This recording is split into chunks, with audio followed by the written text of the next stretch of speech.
To rebuild the world, we must first start within. Strong families create strong nations. It is our oldest and most important institution. It is where we learn to love, to share, and to care for one another. This is the foundation of a healthy society and the hope for a better world. But this institution is under threat. To pass on a legacy of hope, we must look to the wisdom of our community, for within the family lies the future of civilization. We spend immense resources trying to repair the roof of civilization, addressing economic crises and political instability, while the foundation's cracks continue to widen. The family is humanity's oldest, most enduring institution. It serves as the original bedrock for socialization, providing the first environment where a human learns to navigate relationships and economic support. This data reveals a significant global shift in that bedrock. Marriage rates are declining across the Americas, Europe, and sub-Saharan Africa. Meanwhile, non-marital childbearing is increasing, with Central and South America showing the highest prevalence. The absence of a stable household forces individuals to find support elsewhere. When the family unit cannot provide a material or emotional safety net, it leaves a space where poverty and institutional distrust can easily take hold. South Africa provides an investigation into how these trends manifest when driven by systemic trauma.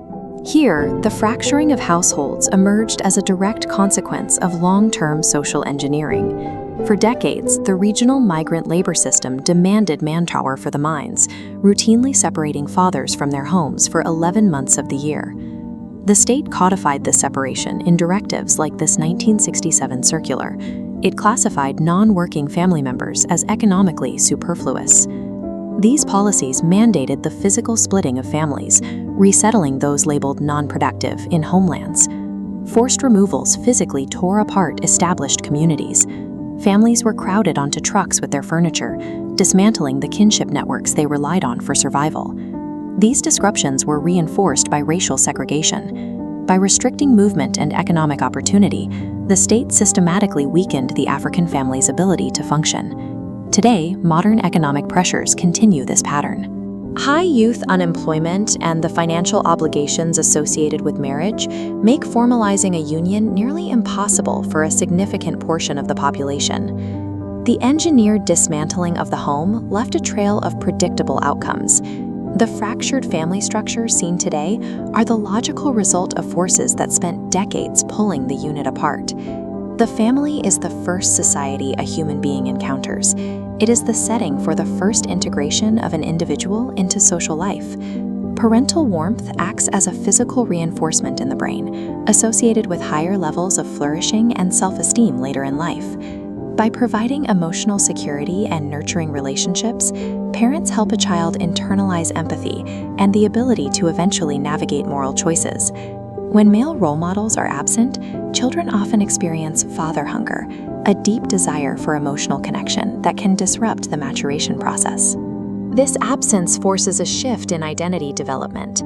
While many mothers take on the dual burden of financial provision and care to stabilize the home, the loss of a second caregiver places the household at higher risk of economic and emotional strain. Ancient Hebraic traditions viewed these relationships through the lens of a covenant rather than a simple legal contract. A covenant is defined by a binding commitment that goes beyond individual convenience. Prioritizing generational duty creates a sense of psychological security. When family members remain committed to this shared obligation, they create the stability necessary to accumulate both character and economic wealth. A stable household does not rely exclusively on the nuclear family model.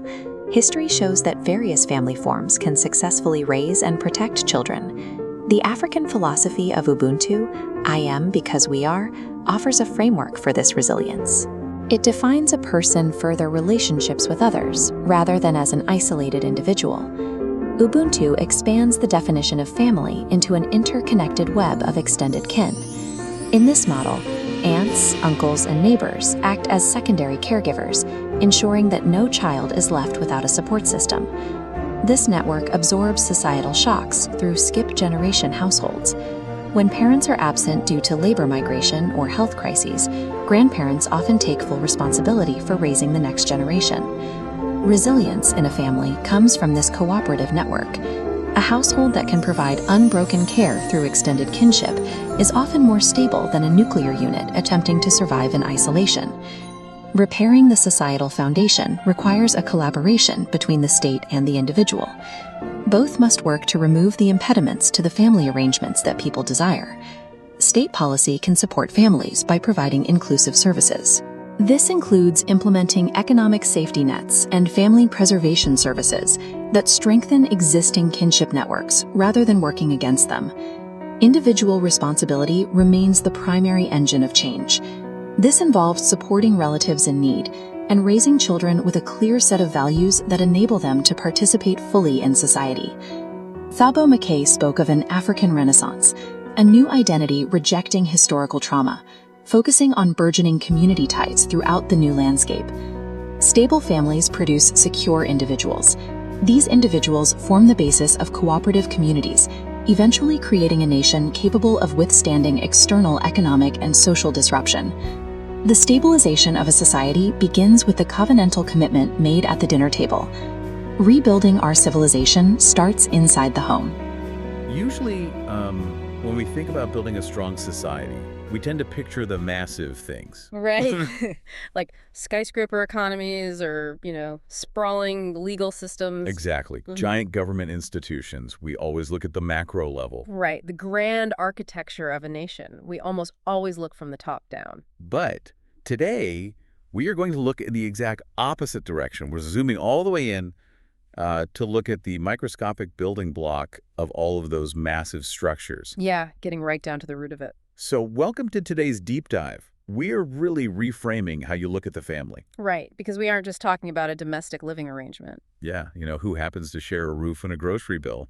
We're looking at the family as the fundamental biological cell of the community, the tribe, the nation, and ultimately the world. And we have a really incredible stack of sources to pull from today to explore this. We really do. We're pulling from government white papers, sociological studies like Robert Putnam's Bowling Alone, books on wealth building, and some really profound African philosophy. What's fascinating here is that when you view the family as this foundational cell, the biology kind of dictates that when the cell degrades, the entire organism of society suffers. Right. It's all connected. It is. And the journey we're taking you on today traces that exact reality.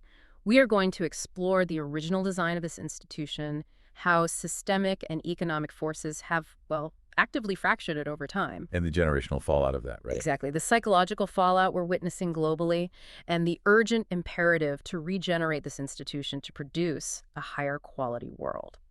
So, to understand how a cell degrades, we really first have to understand how it was designed to function in the first place. Makes sense. And looking at the sources on traditional African societies, there's this striking historical reality that completely shifts our modern paradigm. Oh, the concept of the orphan. Yes, the concept of an orphan practically did not exist. It's a profound realization for the modern mind, honestly. Parentless children were not cast out, nor were they sent off to, institutional state orphanages. Right, they were just automatically and seamlessly absorbed into the extended kin system. Exactly. The network itself was the safety net. Okay, let's unpack this for a second.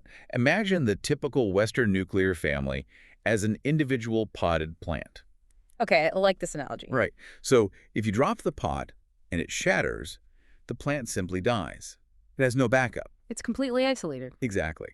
But the traditional African extended family functions like this massive interconnected forest root system. If a storm takes down one tree, the surrounding roots immediately reroute nutrients to keep the saplings alive. Oh, wow. Yeah. The network sustains itself organically. And that vast root system is nourished by a very specific philosophical worldview. The sources highlight the concept of Ubuntu, which translates roughly to, I am because we are. I am because we are. That's so powerful. It really is. Thinkers like Mbeki describe this kinship as the absolute organizing principle of life. In this framework, your identity isn't formed in a vacuum as this isolated, fiercely independent individual. Right. You achieve your personhood through other people. Exactly. The community is the custodian of the individual. It's a really sharp contrast to the hyper-individualism we are, steeped in today. Oh, completely. And this deep reverence for the family unit isn't just isolated to African philosophy. The source text on Judaism describes the home in almost identical terms as a literal sanctuary. Yes, the tents of Jacob. Right. It refers to the tents of Jacob as the crucial cell for the continuity of an entire people. It's framed as the vessel that carries humanity forward across generations. And that continuity, it's not just about biological survival. Well, not at all. It's about producing a specific caliber of human being. Which brings us to the Kokoriyoko article from our sources. It heavily emphasizes that the family serves as the absolute first agent of socialization. The very first. It's the forge where discipline, integrity, and morality are shaped long before a child ever steps foot in a school or, a corporate office. It's where you first learn to negotiate, right? To share, to distinguish right from wrong. Exactly. And the reason this matters so much on a macro scale is that people who grow up in strong, morality-driven families learn to view life through a lens of integrity. Rather than just seeing power and money as the only goals. Right, and that directly prevents macro-level issues. We often talk about fighting political corruption or corporate greed by passing more laws. But laws only manage bad behavior after the fact. Precisely. A society is ultimately only as incorruptible as the families that raise its citizens. So, okay, if this interconnected root system is doing the heavy lifting of producing good humans and stable nations, why does it look so battered today? That is the big question. Right, because we look around the world and that massive root system seems, well, severely damaged. Yeah, sociologists often point to this. The source bowling alone refers to the loosening of family bonds as the most fundamental form of social decapitalization in modern history. Social decapitalization, that's a heavy term. How exactly does a society decapitalize socially? So, think of social capital as the invisible currency of trust and mutual obligation that makes a community function smoothly.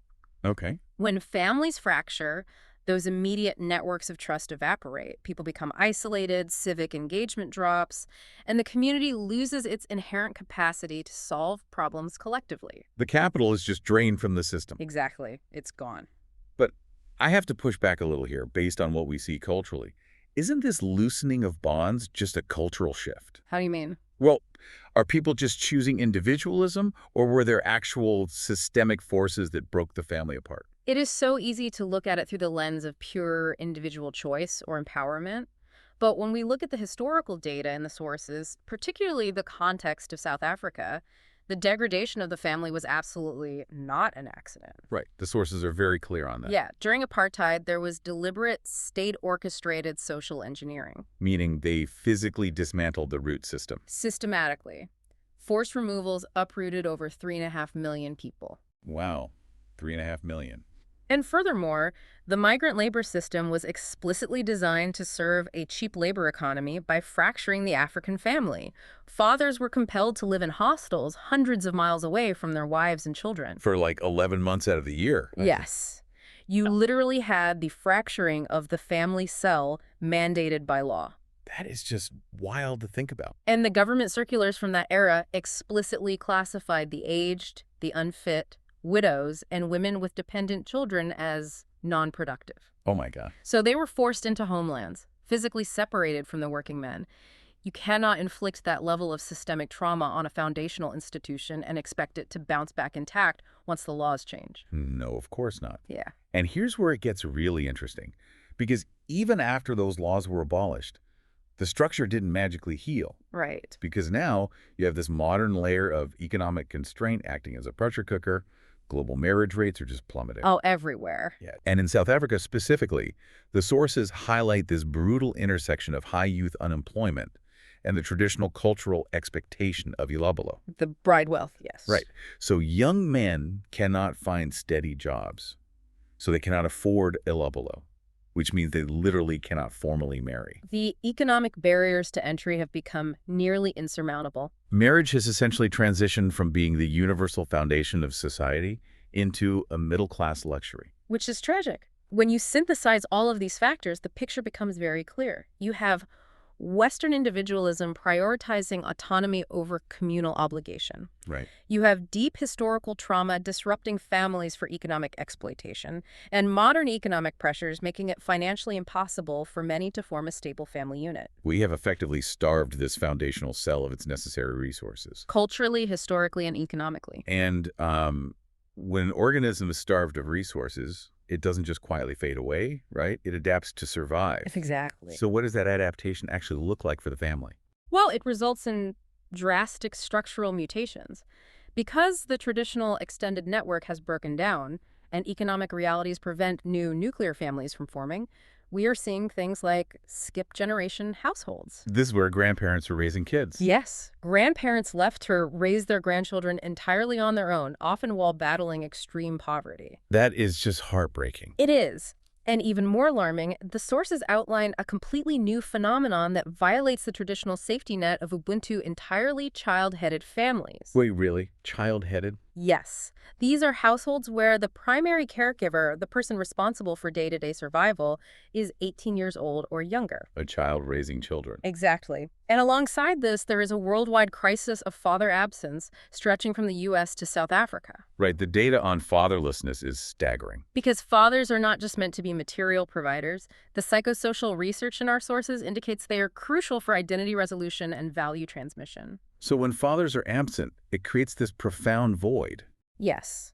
Let's look at the psychological layer. The book Attached maps this directly through adult attachment theory. Oh, I love this book. This is where it talks about how our early relationships wire our brains. Literally wire our brains for how we will process intimacy, trust, and stress for the rest of our lives. They outline 3 main attachment styles: secure, anxious, and avoidant. Okay, so how do those play out based on the family dynamic? When a family is functioning well, it provides what psychologists call a secure base. The child knows they are safe and supported, so they develop a secure attachment style. But when families fracture? Exactly. When parents are absent or inconsistent, that secure base is destroyed. The child might develop an anxious style, constantly terrified of abandonment, or an avoidant style, deciding that relying on others is just too dangerous. So they just shut down. Right. We are seeing entire generations crippled by these anxious or avoidant relational patterns because the foundational self failed to provide security. It makes me think of trying to build a skyscraper on a cracked foundation. That's a great way to put it. You know, you can build the first few floors you get through childhood. But the higher the building goes, as you enter adulthood and take on a career, the more the entire structure sways. Yes, and eventually the sway becomes so severe it threatens to collapse. The structural damage of the family literally becomes the psychological damage of the adult. It echoes forward into every adult interaction. So what does this all mean for you, the listener? If the foundation is cracked, how do we pour new concrete to solve these social ills? Well, it requires a fundamental shift. The South African White Paper on Families argues that family policy is national development. You can't separate the two. No, you can't. They explain that a functional family provides stability on 3 levels: micro, meso, and macro. Walk us through how those stack up. The micro level is the baseline. It provides individual emotional gratification. It's the secure base we just talked about. Okay, the emotional grounding makes sense. What about meso? The meso level involves the internal mechanics of the domestic unit: resolving conflict, sharing chores. When children watch parents resolve a disagreement without violence, they are learning the mechanics of diplomacy. Oh, wow. So the dinner table is essentially a practice arena for civil society. Exactly. Yeah. Which feeds directly into the macro level. The family supplies responsible citizens to the political and economic spheres. The meso-level conflict resolution, practiced at home, literally becomes macro-level political stability. That is fascinating. But this brings up an interesting tension regarding wealth building, right? Definitely. A lot of people operate under the assumption that money solves the structural issue. Like if I just build a massive business and leave my kids a trust fund, the foundation is secure. It is a really common and incredibly dangerous misconception. Yeah, the wealth building source, The Millionaire Next Door, explicitly warns against this. They call it economic outpatient care. Right, giving adult children money to subsidize their lifestyle. Exactly. The data shows that throwing unearned money at the next generation actually destroys their discipline and initiative. Because you cannot buy discipline off a rack. Right. The more dollars adult children receive, the fewer dollars they accumulate themselves. Because true generational power and wealth aren't just financial. They require the moral and disciplinary foundation that only a functional family can provide. The institution itself builds the capacity to handle wealth. Yes. You can pass down millions of dollars, but without that moral foundation, that wealth will inevitably evaporate. So to be clear, the path forward isn't forcing everyone back into a rigid, 1950s Western nuclear family box. No, not Mm. at all. Policy and society need to legally and socially support diverse extended kinship networks. Right, whether it's skip-generation homes, extended families, or community networks. If we connect this to the bigger picture, policies must be family inclusive to foster Ubuntu and intergenerational solidarity. We need workplaces that offer real parental leave. And economic structures that don't force people to choose between feeding their kids and actually raising them. Exactly. Because the health of the community is inextricably linked to the health of the domestic unit. Well, as we pull all these threads together, let's recap the journey we've taken you on today. It's been quite a journey. It really has. We started with the philosophy of Ubuntu and the family as a sacred sanctuary. An interconnected forest root system. Right. And then we explored how systemic forces like apartheid and modern economic pressures physically and financially fractured it. Tracing the psychological fallout of that fact? Yeah, from adult attachment styles to the social decapitalization of entire nations. Yeah. And ultimately, the urgent need to regenerate the institution, not just with money, but with moral discipline and inclusive policy. And I will leave you with one final lingering thought drawn from all these sources. Let's hear it. If adult attachment styles, the creation of generational wealth, and the social capital of a nation all stem from the family unit, then every interaction you have with your kin is literally shaping the future of the world. Oh, wow. That changes the weight of every conversation. It really does. Yeah. Are you actively cultivating a secure base for those around you? Or are you just living alongside them, unaware of the power you hold? That is a lot to think about. Thank you so much for joining us on this deep dive. Take a moment today to look at your own family connections through this powerful new lens. We will see you next time.